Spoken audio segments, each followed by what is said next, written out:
Willow the Wendigo, who are you? What do you do on this in this land of YouTube of ours? I think the best way to describe me would be as a science educator and a trans rights activist.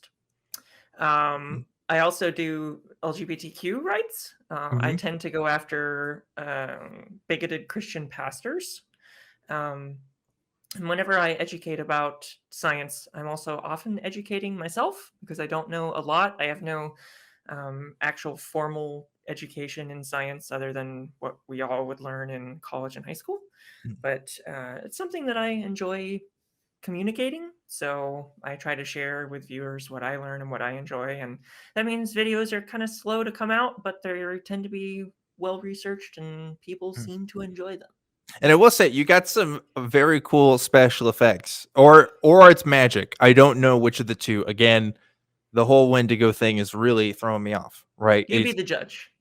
I will be the judge, and viewers at home can be the judge on the reality of that. But Willow, you have an interesting background. I was hoping you could talk a little bit about your Christian background, because in your bio on your YouTube page, you described your Christian background as cultic.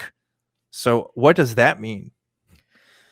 Well, I grew up in southern central Florida. And pardon me, I have described this as imagine the armpit of Florida. It's like anything that is nice and pretty and happy. Isn't that just all of Florida? Well, this is like the farthest Ding. possible from all Got nice and him. pretty and happy. I know. I just want to And alienate all of our Florida listeners. That's all. That's entirely my I goal don't know if here. that's a really good thing to do right now, though. They need love. Yeah, especially right now. That's true. You're right. They need love. We Mhm. love our Florida viewers. We love It's you. true. We do love our Florida Yes. viewers, So but yeah. the churches I grew up in, we bounced around a lot, but we tended to go to Pentecostal churches, which are a lot of the well, Pentecostal, and I should say charismatic. So it was a lot of the bouncing, laying of hands, slaying in the spirit, Mhm. praying in tongues. We were supposed to get prayer languages at maybe age 10 Mhm. ish. They were doing altar calls to get your prayer language and all that sort of stuff, which looking back is kind of strange. Mhm. I don't feel like children can really understand, even if you ascribe to that sort of thing, I don't feel like children can really understand what that's supposed to mean. And we also had, my family didn't ascribe to it, but in our churches, there were also a lot of really strict dress codes. Some of our teachers in Sunday school wouldn't even let their early 20s daughters wear anything but ankle length dresses, stuff Mm. like that. Yeah. Um, it wasn't as cultic in that it was rigidly structured and Mhm. super thought control, but it was oppressive Yeah. and It's very interesting. close-minded. It's interesting because, like, when you everything you just described, for a lot of people that might be considered cultic in just the way, like, oh, you have to control the way you dress. There's obviously, some language games being played, in what's appropriate to say and what's not. But like, there's so many places like that in America, and I don't know if people outside of the US really realize, like, how actually normal that can be for a lot of people, right? I definitely knew a couple of kids growing up who had to wear dresses every day to school, weren't allowed to wear pants. I knew kids that were all about, being slayed in the spirit, doing the tongue speaking stuff like that. Like that is like a big thing here for sure, especially in the South. Well, what's frightening about it is also it's not just that you may consider it weird or uncomfortable, right? Mhm. What's frightening about it is what it does to people. Because I remember crying, weeping in my bedroom because my friends had, well, I should say my friend, my best friend, had his prayer language. And Hmm. I tried and tried and tried and tried and tried and prayed and just begged God to give me a prayer language, and I could not get one. And I felt like a failure. Hmm. And I carried that for a long time, like I was doing something wrong. And I was somehow a bad person because I couldn't get the spiritual gift that seemingly everybody else had. And all these Right. other kids could just go down to the altar and get it, and I couldn't. And that Mm. kind of baggage, like, you can't do that to kids. Oh my gosh, that's so true. It's like for me, I didn't grow up in a background that was quite spiritualist. I was like mixed Methodist and Baptist, but in the groups that I went around, especially when you go to like summer camp and stuff, there was a pressure to give testimony. Testimony was the big thing, and everybody was like, "Oh, I used to do this and this, and oh, I got into all this, but then I found God." And it's like, wow, this is this amazing story. What's your story? Well, my parents were Christians and I was a Christian. Like that was what it was for me. I was like, man, I don't have this amazing, really great story, which like there's this pressure on you to kind of like re up a little bit, kind of like almost like dig into it more because you want to find like that experience. And that's what I'm hearing from you. It's kind of like maybe there's something similar there. Yeah, we weren't too big into the testimony stuff. We were Mm. pretty big into gender roles. Okay. Yeah. My parents were also really big into the sex and gender are the same thing Yeah. camp. Sure. I thought that until I was an adult. And they were sort of the evolution is bad. If any sentence or textbook has the word evolution in it, don't trust it. Mm. And sex and gender are the same thing. And if anyone conflates the terms, they're probably just trying to lie to you. Or I'm sorry, if Right. anyone differentiates the terms, they're probably just trying to lie to you. Of course. Of And course. it's like, Yeah, so that's not great. But obviously, most Christians I know at least wouldn't go on the internet as Wendigos promoting science education and LGBT rights. So what happened there? Was there some sort of transition must have happened, right? it was a long descent into madness. Well, No, that's atheism in a nutshell. I mean, come on. no, I was corrupted by Satan. Yeah. Actually, I backslid twice and turned back to the faith on my own accord. Just clawed my way back. I'm sorry, I'm And laughing because whenever you hear the word backslid in Christian communities, that literally means the opposite. It's literally like, oh, well, I started to like sin a little bit and then I had to find it. But you're freedom, like, yeah. yeah, but you're like, I backslid back into the faith. That's a very funny way to put it. Oh no, I backslid. I backslid out, and then I clawed my way back in. Yeah. Okay. Okay. Yeah. Yeah. So Okay. I left twice. I ended up coming back, and it was a long, sad, brutal story. But I ended up eventually finally leaving officially after college. Okay. But I had doubts since about age 14 or 15. I always just had this rumbling deep down that I couldn't quite believe as hard as everybody else. And the final straw was some deep feelings about um,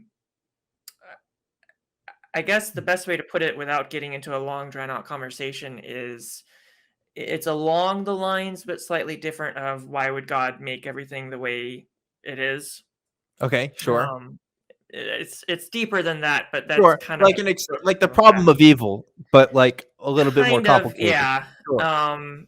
And I really didn't like how we were blamed for things. And I ended up becoming what I thought and considered was an agnostic, and then became an atheist about 7 years ago, I guess. Okay. Okay. So you have this you have these thoughts that maybe all the stuff isn't real.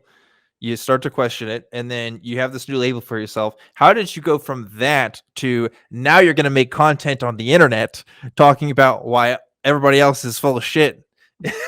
Like what happened there?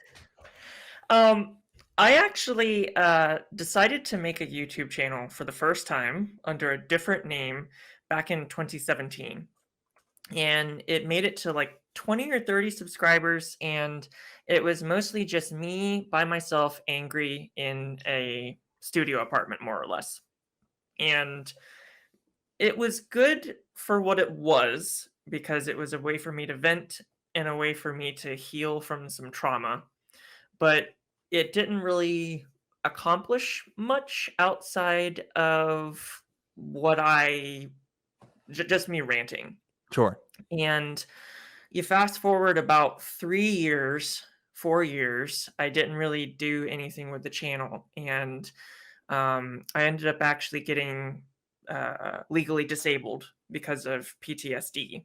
So I'm at home and I have a stable life and a lot of time. And I was like, well, I really want to do something with my time. And I'm not working a normal job, but I had always kind of felt like activism was something that I wanted to do. And with all of this horrible stuff going on in the world, I wanted to share my ideas and try to do something positive. So I decided to try my hand at YouTube again. And rather than picking up the old channel, I started a new one. That was, I think, in May of last year, maybe. Okay. And the first little bit I did was games, but after that, I started switching to anti-apologetics, and then I switched to some science stuff, and I kind of balanced between those now. Yeah, and you've made a couple different videos about, I mean, like you said, about science, about anti-apologetics, about trans rights and stuff. You know, a couple different topics there. But I do find it's interesting that despite what you claim to be a lack of formal education, at least from the videos I've seen, you've gone pretty in depth with some of your stuff. I've seen you cite a lot of sources. I've seen you do at least ostensibly what you're supposed to be doing with a lot of this stuff, which is a lot more than what you can say for some people that decide to talk about these similar issues. I mean, hey, I have no formal education in a lot of the stuff I talk about too. So, you know, if you just have a microphone, they just let you in. They just let you come on YouTube and say what you want, which is a great and terrible thing because so much bullshit gets, you know, found out on the internet here. So what's next for your channel? Do you have any upcoming plans, stuff that you want to talk about next that you haven't talked about besides, of course, being on Truth Wanted and talking to our amazing callers? Well, I mean, the first thing I have to say is I'm actually talking to the Objectively Dan. Well, there's that. That Yeah. is like the thing to announce right now because there may be Okay. people bouncing over here from my channel, and that is like, whew. Okay. So now that that's off my chest, I can breathe again. Okay. Well, it's out there. You did it. Congratulations. I don't know what to say. I actually I'm finishing up my fantastically huge trans education project. I wrote a 20,000 word research paper. Holy shit. That took almost 3 months and has about 160 sources. Most of them are peer-reviewed journal articles. I have 2 parts left of that, which I think will bring it up to 6 or 7. I can't remember. So that's almost done. It's in the pipeline. And after that, I will be making a big response. A commenter brought to my attention a 40-minute video released last month that was from a trans person, but very, very critical of trans activists and had a lot of gender critical language.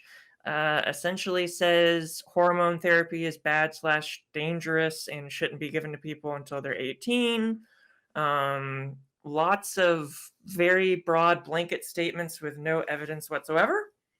So I'll be responding to that. I've already begun the research process, which involves calling people all over the country in clinics. So Whoa. Well, that sounds like fun, you know. Just fighting the bigotry, you know, do what you gotta do. I respect it. It's good. That's good. It's sad when it comes from people in the community. But sure. I've listened to this video once and I'm starting to listen to it over again with my partner to start writing a script, and it's like beating your head against a wall. It's like whenever you start writing a script, or I'm sorry, start listening to a video, and the first 2 minutes somebody calls them the transgenders, you just immediately lose almost all of your credibility. Yikes. Yeah, that's not great. That's don't do that. Don't do that. Yeah, that is not a good sign. I don't like the sound of that. I'm glad you get to tackle projects like that and not me. So it is painful. It is very painful. I don't envy your position is all I'm trying to say with that. But the good thing is, well, tonight you don't have to do any of that. Tonight you just get to hang out with me and talk to some callers. So are you ready to talk to some callers with me? We can certainly try. We'll see how riled up I get. I may be grumpy. I may be sweet. We'll see. You never know what willow you get.